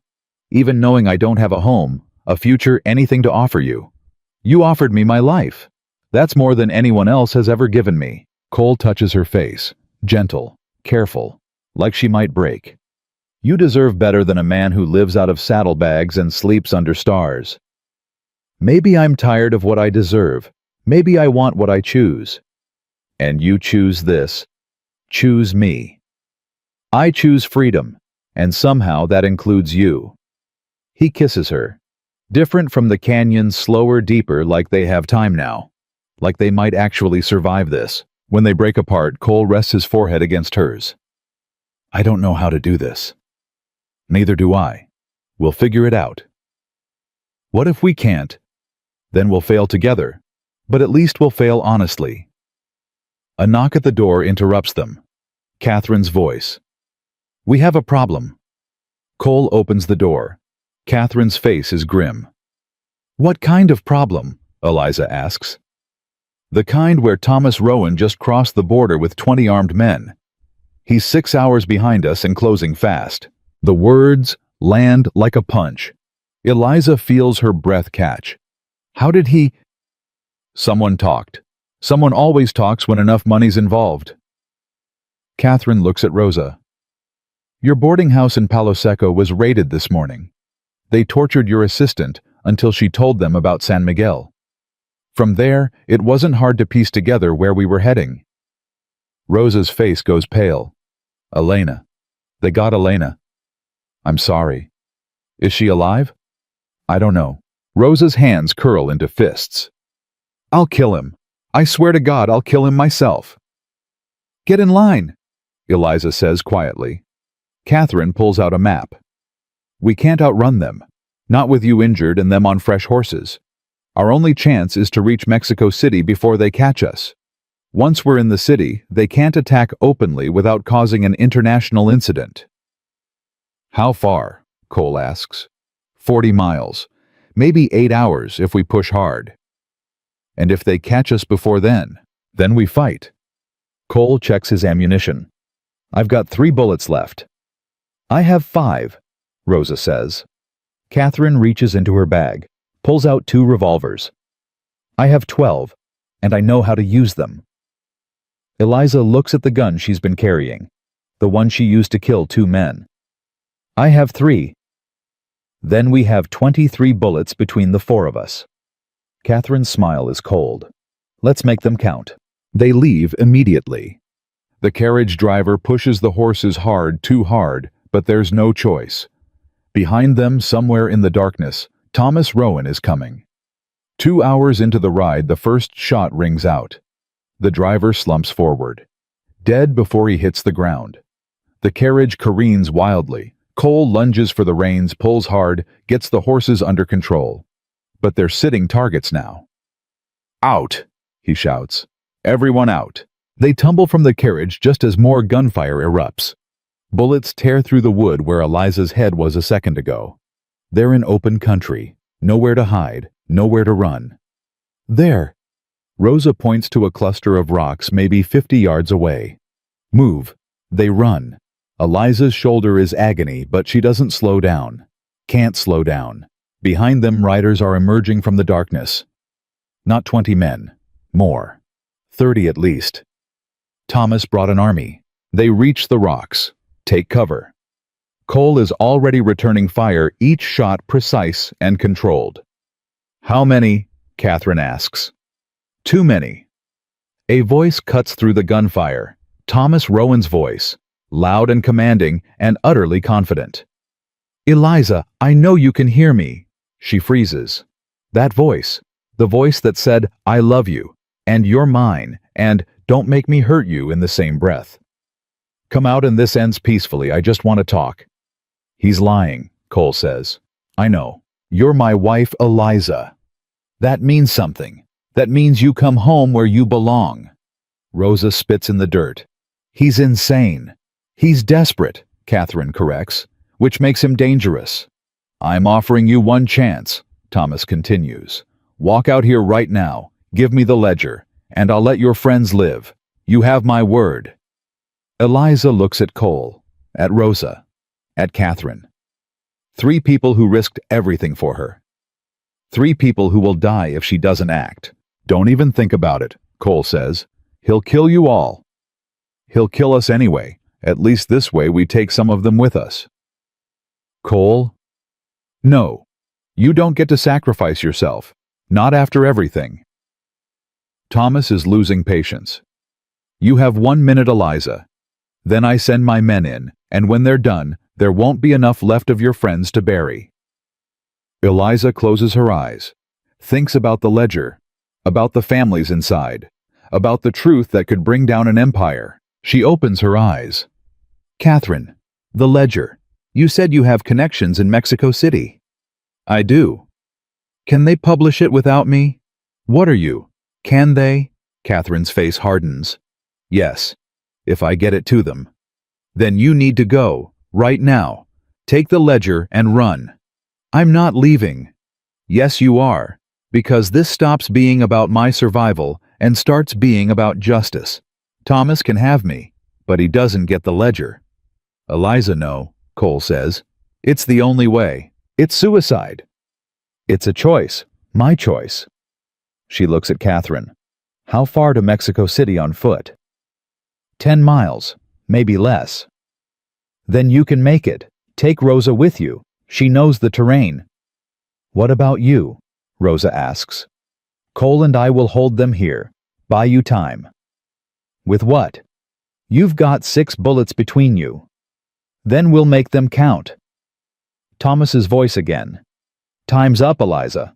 Gunfire erupts. A full assault. Bullets slam into the rocks from all sides. Thomas's men are advancing, using the darkness for cover. Go! Eliza shouts at Catherine. Now! Catherine hesitates for one heartbeat. Then she grabs the ledger, grabs Rosa, and they're running into the night. Cole fires. A man screams. Falls. 5 bullets left between them now. This is insane, Cole says. Probably. We're going to die here. Maybe. He looks at her, really looks at her. Any regrets? Just one. What's that? That I didn't meet you 6 years ago. Cole smiles, actually smiles. Yeah, me too. They fight. Every bullet finds a target. Every shot buys Catherine and Rosa another minute. But there are too many men and bullets run out. Eliza fires her last round, drops the gun, picks up a rock. Really, Cole says. You got a better idea. Not really. They're surrounded now, 20 men, maybe more, forming a circle. And in the center, walking forward like he owns the world, is Thomas Rowan. Eliza hasn't seen him in 4 days. He looks older, tired, but the anger in his eyes is familiar. She's seen it 100 times before, right before his hand became a fist. Hello, wife. She doesn't answer. You've caused me considerable trouble. Do you know how much it cost to bring these men across the border? How many favors I had to call in? I don't care. No, I don't suppose you do. He moves closer. Where's the ledger? Gone. I don't believe you. Believe what you want. You'll never see it again. Thomas's jaw tightens. Then I don't need you alive. You never did. That's the point. He raises his gun, points it at her head. Any last words? Eliza thinks about the families in the ledger, about the Hendersons, about Sheriff Morrison, about all the lives Thomas destroyed. Just one, she says. You lose. Thomas's finger tightens on the trigger. A gunshot rings out, but it's not Eliza who falls. It's Thomas. He staggers backward, blood spreading across his chest, eyes wide with shock. Behind him, Marcus Kane stands with a smoking gun. What? Thomas gasps. What are you? You didn't pay me enough to die for you, Kane says. He looks at Eliza. And she's worth more alive than you are. Thomas drops to his knees. You traitor! No, I'm just smarter than you thought. Kane turns to his men. Anyone else want to die for a man who can't pay his bills? Thomas Rowan's empire just collapsed. The ledger's going public, which means all those I owe us he's been trading on worthless. So you can stand here and fight for nothing, or you can walk away and live. The men exchange glances. One by one they lower their guns, turn, walk away into the darkness. Thomas is bleeding out in the dirt, his hands pressed against the wound. This isn't over. Yeah, Kane says. It is. He walks away too. Leaves Thomas dying alone in the Mexican desert. Eliza stands there watching her husband's life drain away. She should feel something. Relief. Vindication. Something. But all she feels is empty. Cole touches her shoulder. It's over.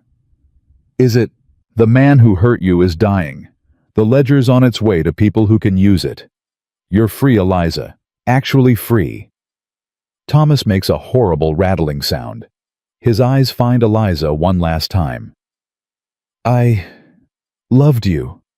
No, she says quietly. You owned me. There's a difference. He tries to speak again. Can't.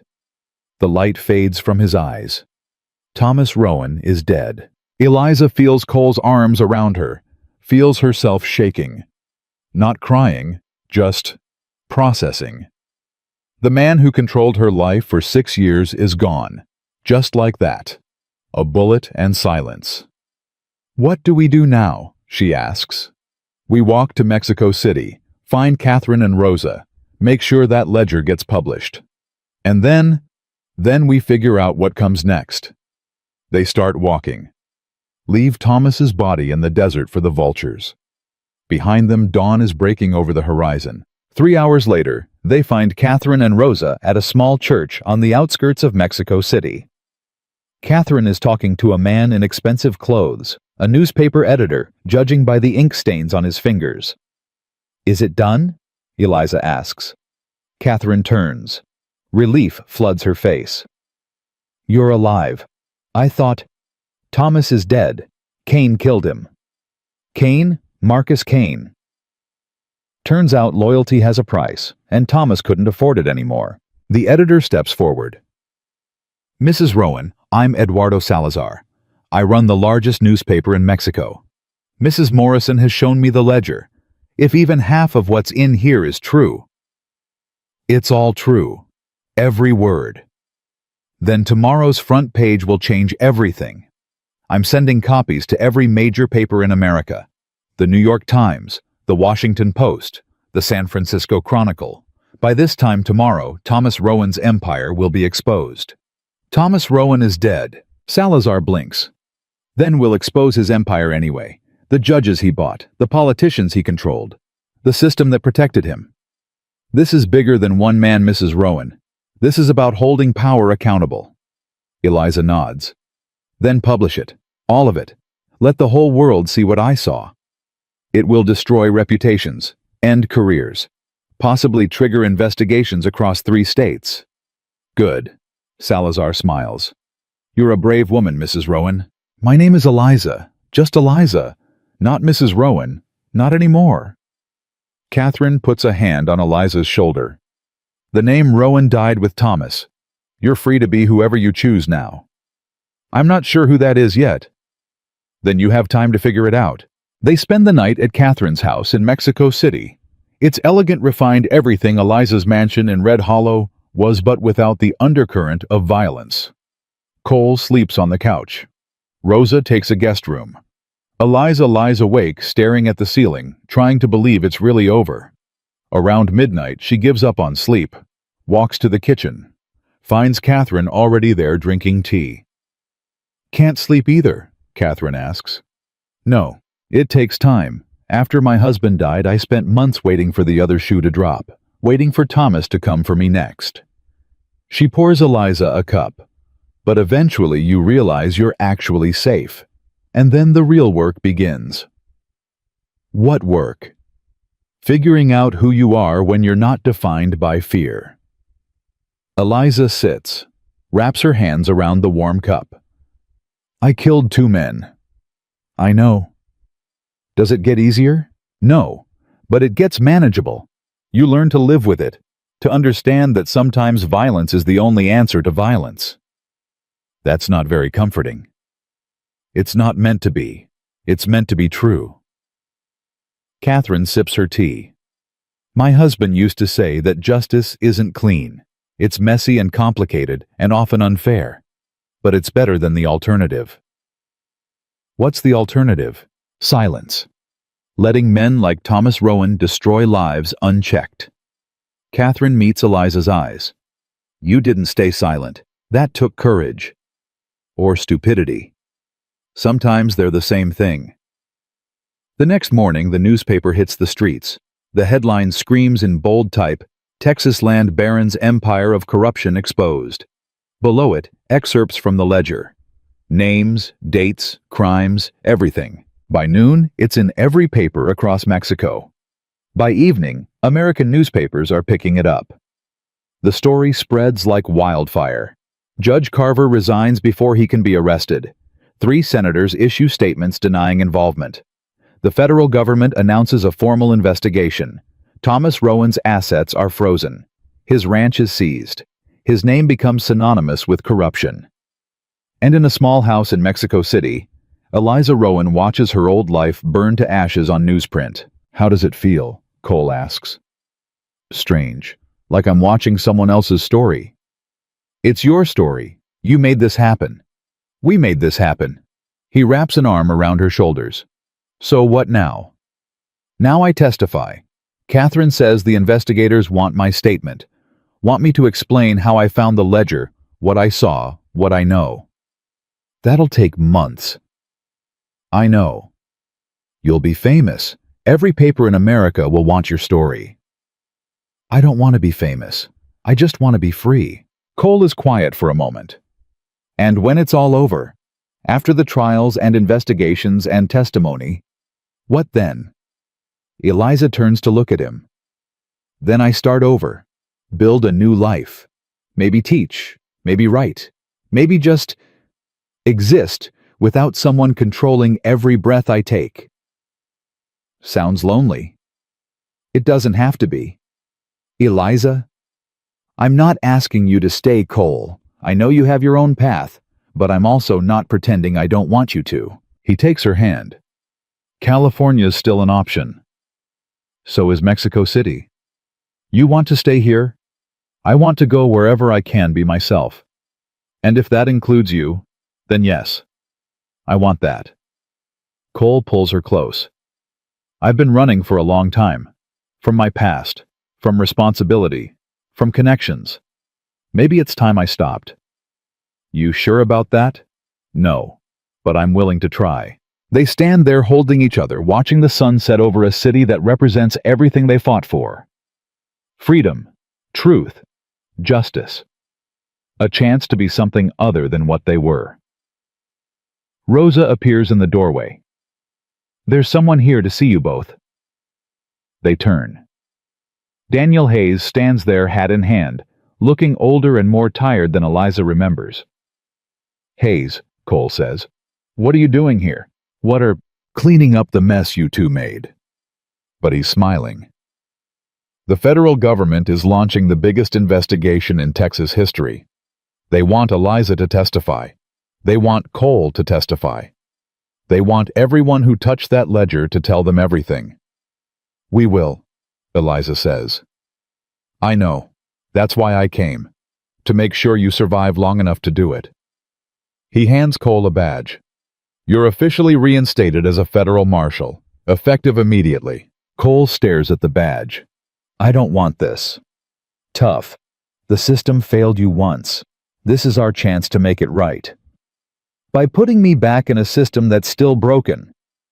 By giving you the power to fix it from the inside. Hayes turns to Eliza. And you. The government wants to offer you protection. Full federal protection until the trials are over. I don't need protection. I have Cole. Cole can't be with you every second, but a team of marshals can. Eliza looks at Cole. He nods. Take it, just until this is over. And then we figure out the rest. Hayes leaves the badge on the table, walks to the door, pauses. You two did something nobody else could do. You brought down one of the most powerful men in Texas. That's going to have consequences. Good ones and bad ones. Be ready for both. After he leaves, Eliza picks up the badge, turns it over in her hands. Are you going to take it? She asks Cole. I don't know. Part of me wants to. Wants to believe the system can be better. But another part remembers how it failed Sarah, how it failed me. Maybe it's worth trying, not because it's perfect, but because we can make it better. Cole takes the badge, studies it.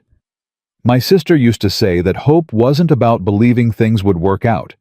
It was about believing they were worth fighting for even if they didn't. Sounds like she was smart. She was, until she trusted the wrong person. I'm not her Cole, and you're not the man who failed to save her. We're different people, making different choices. He pins the badge to his shirt. All right, let's try this. Together. Together. 3 weeks later, Eliza gives her testimony. She stands in front of a room full of lawyers, judges, and investigators. Tells them everything. The Henderson family. The beatings. The ledger. The escape. All of it. When she's done, the lead investigator looks at her with something like awe. Mrs. Rowan, do you understand what you've done? You've exposed corruption that reaches into every level of government in 3 states. You've implicated senators, judges, law enforcement officials. This is unprecedented. I just told the truth. The truth is going to change everything. Good. It should. The trials take months. 15 people are indicted. 7 go to prison. Judge Carver dies before he can face charges. Marcus Kane disappears completely. But the system that protected Thomas Rowan is exposed broken, forced to rebuild itself with transparency. And through it all, Eliza Rowan becomes someone else. Not Thomas's wife, not a victim, not a survivor, just Eliza. A woman who chose truth over fear, who fought back when fighting back seemed impossible, who proved that sometimes the most dangerous thing in the world is someone who refuses to stay silent. Catherine offers her a job helping other women escape violent situations, teaching them what she learned, that freedom is worth fighting for, that silence protects the guilty, that speaking up can change the world. Eliza accepts. Cole stays. Takes the marshal's badge seriously. Works to reform the system from within. Some days it feels impossible. Other days it feels like progress. They build a life together. Not perfect, not easy, but honest, real, free from the shadows of what they were. And on quiet nights when the work is done and the world is still, Eliza stands on the balcony and looks out at Mexico City lights and thinks about how far she's come. From a woman running for her life to a woman building one worth living. That's the real victory. Not that Thomas is dead, not that the corrupt are punished, but that she's alive, free. And finally, after so many years of being owned, she belongs only to herself. 6 months after the testimony, Eliza is walking home from Catherine's office when she sees him, Marcus Kane, standing across the street, watching her. Her hand moves toward the gun she now carries everywhere. But Kane doesn't move, just tips his hat, disappears into the crowd. She tells Cole that night. Kane's here, in Mexico City. Cole's jaw tightens. You sure it was him? I'm sure. He make any threats? He didn't have to. His presence is the threat. Cole reaches for his marshal's badge. I'll find him. Bring him in. On what charge? Being in Mexico, looking at someone. He killed Thomas Rowan, and saved our lives doing it. Eliza sits down, suddenly exhausted. I don't know what he wants, but I don't think it's to hurt us. Then what? Maybe he wants the same thing we do, a fresh start. Cole doesn't look convinced. Men like Kane don't get fresh starts. They just find new ways to be dangerous. But days pass, and Kane doesn't approach. Doesn't threaten, just exists. Eliza sees him sometimes always at a distance, always watching. It's unsettling, but not violent. Then the letter arrives. It's addressed to Eliza, hand-delivered by a street kid who runs away before she can ask questions. Inside one line in rough handwriting, I need to talk, tomorrow, the church on Avenida Juarez, come alone. It's signed with a simple K. Absolutely not, Cole says when she shows him. I have to. It's a trap. Maybe. Or maybe he genuinely wants to talk. Since when do killers just want to talk? Since one of them saved my life, instead of collecting Thomas's bounty. Cole paces the room. If you're going, I'm coming with you. He said alone. I don't care what he said. Cole. She takes his hand. I appreciate you wanting to protect me. But I spent 6 years having my choices made for me. I'm not doing that anymore. Not even for you. This isn't about control. It's about keeping you alive. And I'll be more likely to stay alive if I show up as requested. If Kane wanted me dead, I'd be dead already. He had a dozen chances over the past week. Cole knows she's right. Hates it. But knows it. Fine. But I'll be outside. And if anything goes wrong, you'll come running. I know. The next day, Eliza walks into the church alone. Kane is sitting in the back pew, hat in his hands. You came, he says. You asked. Most people don't do what I ask. They do what I make them do. There's a difference. Eliza sits 3 rows ahead, close enough to talk, far enough to run. What do you want, Kane? To apologize. That wasn't what she expected. For what? For hunting you. For taking Thomas's money. For doing things I knew were wrong because the pay was good. He looks at his hands. I've done a lot of bad things in my life, Mrs. Rowan, but chasing you across Texas while you bled from a bullet wound, that's the one I can't forget. You also killed the man who ordered it. I killed him because he stopped being useful, not because it was right. So why tell me this now? Kane is quiet for a long moment. Because I read your testimony. Read about what he did to you, about the families in that ledger, and I realized I spent 15 years working for monsters like him. Taking their money, following their orders, becoming someone my mother would have been ashamed of. And now you want redemption. I don't think I deserve redemption. I just want to stop being the man I've been. Eliza studies his face, sees something she didn't expect. Regret. Real honest regret. What do you want from me? She asks. I want to help. Catherine Morrison's organization helping women escape violent men. I want to work for her. Use my skills for something that matters. You're a killer. Yes, which means I know how violent men think, how they track, how they hunt. I can teach these women to survive. Catherine would never trust you. I know, that's why I'm asking you. If you tell her I'm worth the risk, she might listen. And if I don't, then I disappear. Find another way to live with myself. But I thought I'd ask. Eliza thinks about the young man at the mission, the one who hesitated before she killed him. Wonders if he would have become someone different if someone had given him a chance. I'll talk to Catherine, but I'm not promising anything. That's more than I deserve. Thank you. Kane stands, starts to leave, stops. One more thing. There's talk, in certain circles, about Thomas Rowan's brother. Eliza's blood runs cold. Thomas didn't have a brother.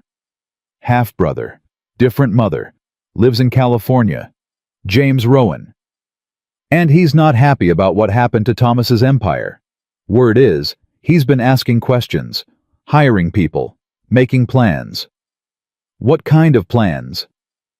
The kind that end with you dead and the Rowan name cleared. Thought you should know. Then he's gone, leaving Eliza alone in the church with new nightmares forming. She tells Cole immediately. He confirms it with his martial contacts. James Rowan exists. He's rich, connected, and furious, and he's been making inquiries about Eliza's location. We need to move you, Cole says. Somewhere safe, somewhere he can't find you. I'm not running anymore. Eliza, I said no. I've built a life here. I have work that matters. People who depend on me. I'm not abandoning that because another Rowan wants me dead. Then we bring him in. Arrest him before he makes a move. On what charge? Being angry about his brother's death. Conspiracy to commit murder. You have proof of that. Cole doesn't. They both know it. So what do? He asks. We prepare, we stay alert, and we don't let fear control us. Catherine agrees with Eliza's assessment when they meet the next morning. Fear is how men like the Rowans win. You run, you hide, you change your life to accommodate their threats. That's giving them power. Even if it gets me killed. Even then, because some things are worth dying for. Freedom is one of them. Rosa, who's been listening quietly, speaks up. What about Kane's offer? You think we should trust him? Catherine asks. I think people change. I think circumstances force them to choose who they want to be. And I think a man who's killed for money might be useful to women who are running from men who kill for pleasure. Catherine considers this. Eliza, it's your call. You're the one he wronged most. Eliza thinks about redemption, about second chances, about the fact that she herself was complicit in Thomas's evil through silence and willful ignorance. Give him a probation period, 3 months. Let him teach self-defense, tracking, evasion, survival skills. But he doesn't get access to sensitive information, doesn't get to know where safe houses are, just teaches. And if he betrays us, then I kill him myself. Catherine smiles. Fair enough. Kane proves surprisingly good at his job. He teaches women how to shoot, how to disappear, how to recognize when they're being followed. He's patient, thorough, and never condescending. The women trust him. Slowly, carefully, but they do. "You were right about him," Cole admits one night. "I'm not sure I was right. I'm just sure everyone deserves a chance to be better than they were. Even Thomas." No, Thomas had chances. Hundreds of them. He chose violence every time. That's different from Cain, who chose violence because he thought he had no other option. "You really believe that?" "I believe people are complicated, and redemption is possible for those who genuinely want it." 3 weeks later, James Rowan makes his move. It's not subtle. He arrives in Mexico City with lawyers' money and a public relations campaign. He holds a press conference, claims Eliza murdered his brother in cold blood, stole his assets, and destroyed his family name with fabricated evidence. The newspapers eat it up. Suddenly, Eliza isn't a hero anymore. She's a villain, a murderer, a thief. "This is insane," Rosa says, reading the headlines.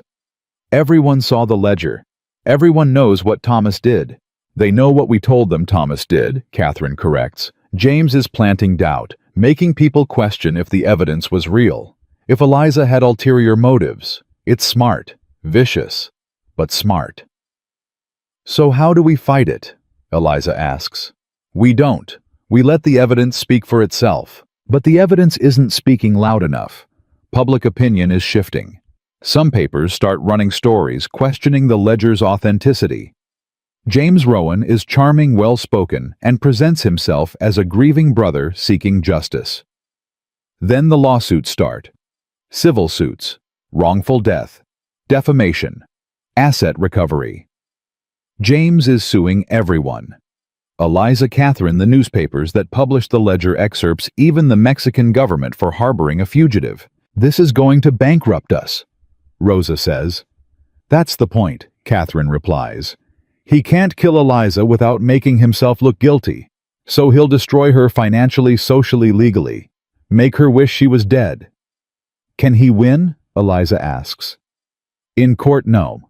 The evidence is too strong. But he doesn't need to win. He just needs to drag it out, make it expensive, make it public, ruin your reputation in the process." Cole has a different concern. "The lawsuits are a distraction. He's up to something else."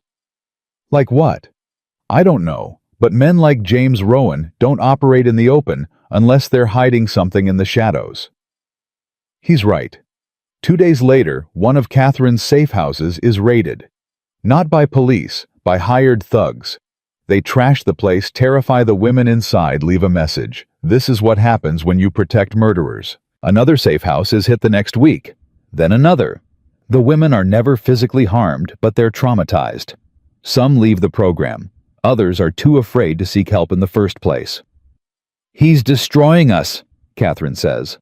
Her voice is tight with rage. "Piece by piece, without ever getting his hands dirty." "Then we expose him," Eliza says. "How? We have no proof he's behind the raids." "So we get proof." Cain offers a solution. "Let me track his hired men, find out who's paying them, get it on record." "That's illegal surveillance," Cole warns. "So is raiding safe houses. Sometimes you fight dirty or you lose." Cole looks at Eliza. "Your call." She thinks about the women in those safe houses, about the terror in their eyes, about how they came seeking safety and found violence instead. "Do it," she tells Cain, "but do it smart.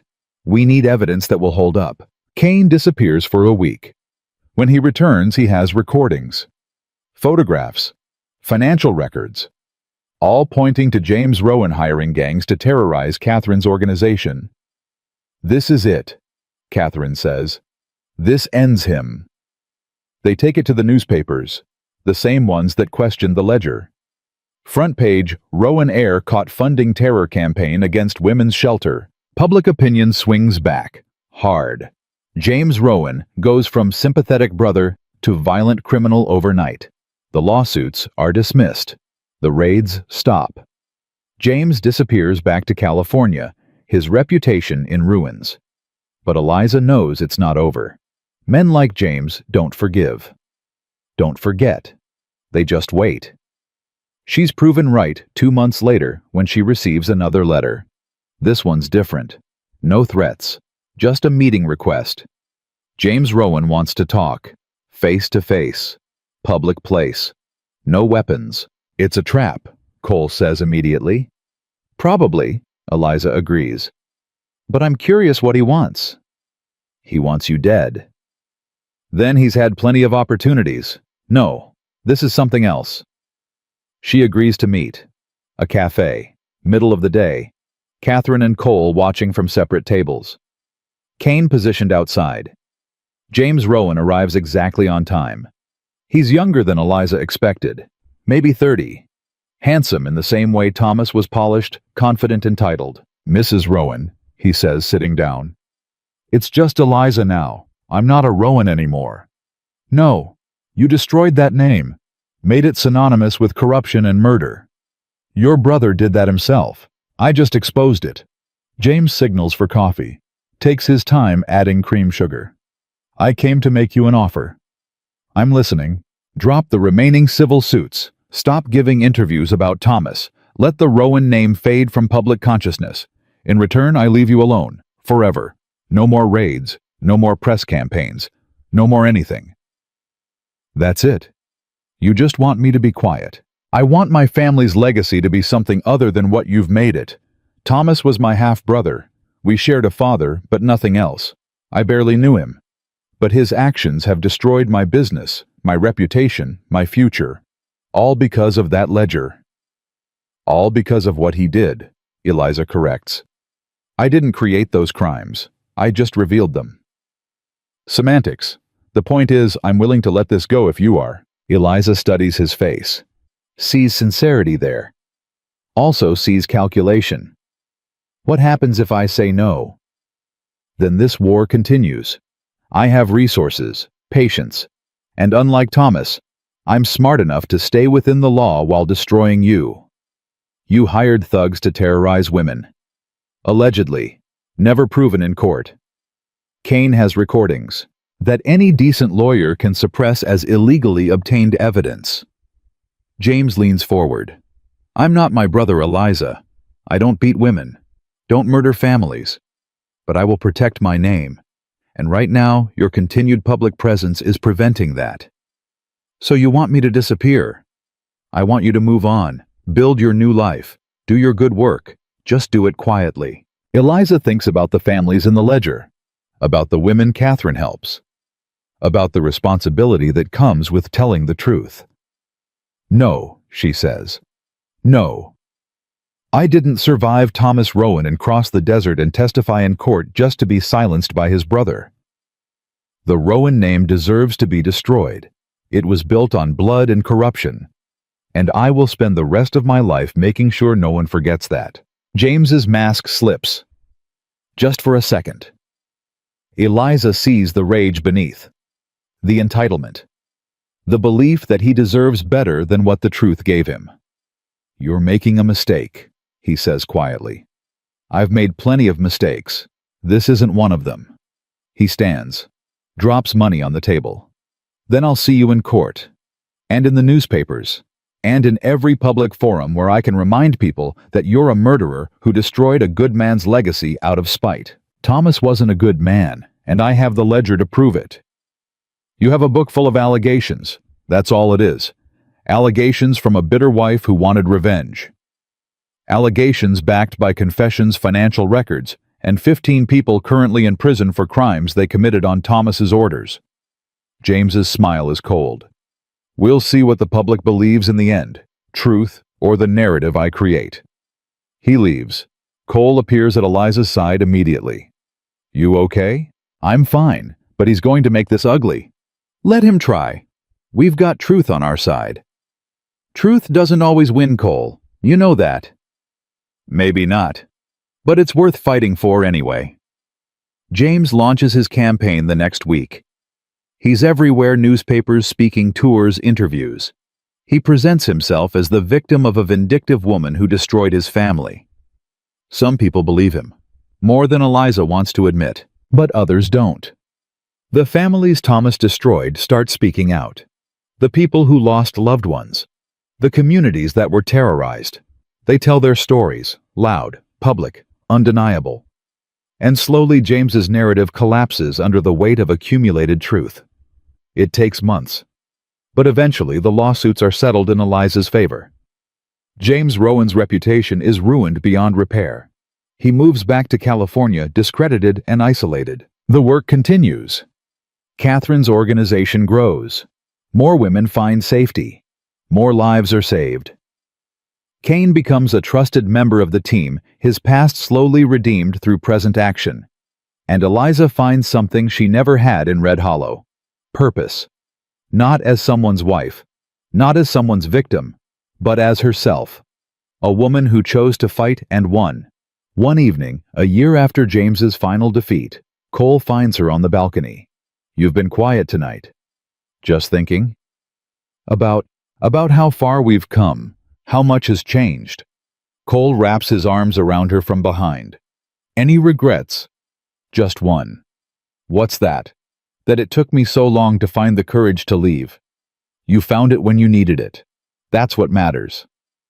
Eliza turns in his arms. "Do you ever think about what we'd be doing if that night in Red Hollow had gone differently?" "Sometimes, but I try not to. Because this right here, right now, this is real. And it's good. And I don't want to waste it wishing for different. Even knowing what it cost. What we had to do. Especially knowing that. Because it means we chose this. Fought for it. Earned it." Eliza kisses him. "I love you. I don't think I've said that enough." "You've said it plenty." "Well, I'm saying it again. I love you, Cole Mercer. And I'm grateful every day that you reached out your hand in that burning stable." "Best decision I ever made." They stand there watching the city lights, thinking about everything that led them here. The violence, the terror, the impossible journey. The truth they carried across a desert and into a courtroom, and finally into the light. Catherine joins them with news. The appeals are done. Thomas's associates have exhausted their legal options. The convictions stand. It's officially over. "Over," Eliza repeats. The word feels strange. Final. Which means you're free. Actually completely free. No more trials, no more testimony, no more looking over your shoulder. Rosa appears with champagne. Kane follows with glasses. They toast to justice, to survival, to the impossible fact that they all made it through. Later, when everyone's gone, and it's just Eliza and Cole again, she asks the question she's been holding back. "What do we do now? What do you want to do?" "I want to keep helping women, keep fighting. But I also want more. A life that's not just survival and testimony and fighting." "Like what?" "Like a home. A real one. Not just a place we sleep, but a place we belong. We could buy a house, here in Mexico City, or somewhere else if you prefer. I'd like that. A house with a garden, and space for Catherine's work, and room for people who need safe haven. And us." Eliza smiles. "And us. Building something that lasts longer than fear." Cole pulls her close. "I can do that. I'd like to do that." 6 months later, they buy a house on the outskirts of the city. It's big enough for gatherings, private enough for peace. The garden that Eliza wanted. The workspace for Catherine's organization. Room for everything they've become and everything they're still becoming. Women come and go. Some stay for days, some for weeks. They learn to shoot, to defend themselves, to recognize danger before it arrives. They leave stronger than they came. Kane teaches them to survive. Rosa teaches them to hope. Catherine teaches them to fight. And Eliza teaches them that freedom is worth whatever it costs. One afternoon, a young woman arrives. She's beaten, terrified, clutching a bag with everything she owns. Her husband is a powerful man, she says. A judge. He'll find her. Kill her. She should just go back. Eliza sits with her, holds her hand. "I know what you're feeling. I lived it for 6 years. The fear, the certainty that escape is impossible, that fighting back will only make it worse." "But you got out," the woman whispers. "I did, and it nearly killed me. But it also saved me. And now I'm here to help you do the same. What if I'm not strong enough? You're here. That makes you stronger than you think." The woman stays, learns, heals. leaves 3 months later with resources, training, and a network of people who will protect her. Eliza watches her go and feels something settle in her chest. This is what the ledger was for. Not revenge, not justice, but this. Women choosing freedom, choosing themselves, choosing to fight back against men who think they're untouchable. Years pass. The work continues. The house fills with stories of survival. Catherine's organization expands across Mexico and into Texas. Laws change. Systems improve. Not perfectly, not completely, but better. Cole stays a marshal, works to reform the system that failed him. Some days it feels futile. Other days he makes real progress. He comes home tired but purposeful. And Eliza becomes someone she never imagined. A voice for women who have none. A fighter for justice that the system denies. A symbol of what's possible when silence breaks. She's invited to speak at universities, conferences, government hearings. She tells her story. Tells Thomas's story. Makes sure the world never forgets what happens when power goes unchecked. One evening, 10 years after that night in Red Hollow, she's sitting in her garden when a reporter arrives requesting an interview. "What would you say to women who are living what you lived?" the reporter asks. Eliza thinks about the question, about the young woman she was, about the women she's helped since. "I'd say that you are not the things that happened to you. You are not the fear he created. You are not the silence he demanded. You are the choice you make when choosing seems impossible. You are the strength you find when strength seems gone. You are the voice that speaks truth when truth is dangerous. And if they're afraid, be afraid. Fear is real. But don't let it be final, because the most dangerous thing in this world isn't a man with power. It's a woman who refuses to be owned anymore." The interview runs in papers across 2 countries. Eliza receives hundreds of letters from women who read it. Women who found courage in her words. Women who chose to leave, to fight, to live. She answers every letter, offers help to those who need it, builds a network of survivors who become fighters, who become advocates. The work is never done. There will always be men like Thomas Rowan, always be systems that protect them, always be women who suffer in silence. But there will also always be women like Eliza, women who choose truth over fear, who fight back when fighting seems impossible, who prove that freedom is not given, it's taken. On her 50th birthday, Catherine throws her a party. The house is full of women whose lives she's touched. Some she helped directly, others who were inspired by her story. All of them free because she chose freedom first. Cole stands beside her, older now but still steady. Still the man who reached out his hand in a burning stable and changed everything. "Happy?" he asks. "Yes," Eliza says, and means it. "I'm happy. No regrets. Only that I didn't meet you sooner. We met exactly when we needed to." She laughs. Always the optimist. "Someone has to be." Rosa brings cake. Kane tells stories about the early days that make everyone laugh. Catherine gives a speech about courage and survival and the women who define both. And Eliza looks around her house, her home, and sees what she built from the ashes of what was destroyed. A life, a purpose, a future worth fighting for. That night alone with Cole, she says what she's been thinking for years. "Thank you." "For what?" "For seeing someone worth saving when I couldn't see it myself." "You saved yourself, Eliza. I just gave you a horse." "You gave me more than that. You gave me a choice. Ride or die, and I chose to ride. Best choice you ever made. Best choice we ever made." They stand on the balcony, looking out at the city that became their sanctuary. Thinking about the desert they crossed, the bullets they survived, the truth they carried into the light. Somewhere in Texas, the Rowan Empire is still rubble. The name, still a warning. The legacy, still a cautionary tale about what happens when power corrupts and silence enables. But here in this house, with these people in this life, they built together, the Rowan name means something different. It means the woman who refused to be erased, Who fought back when fighting back seemed impossible? Who proved that sometimes the most powerful act of revolution is simply refusing to be silent? Eliza Rowan died in a burning stable in Red Hollow, Texas.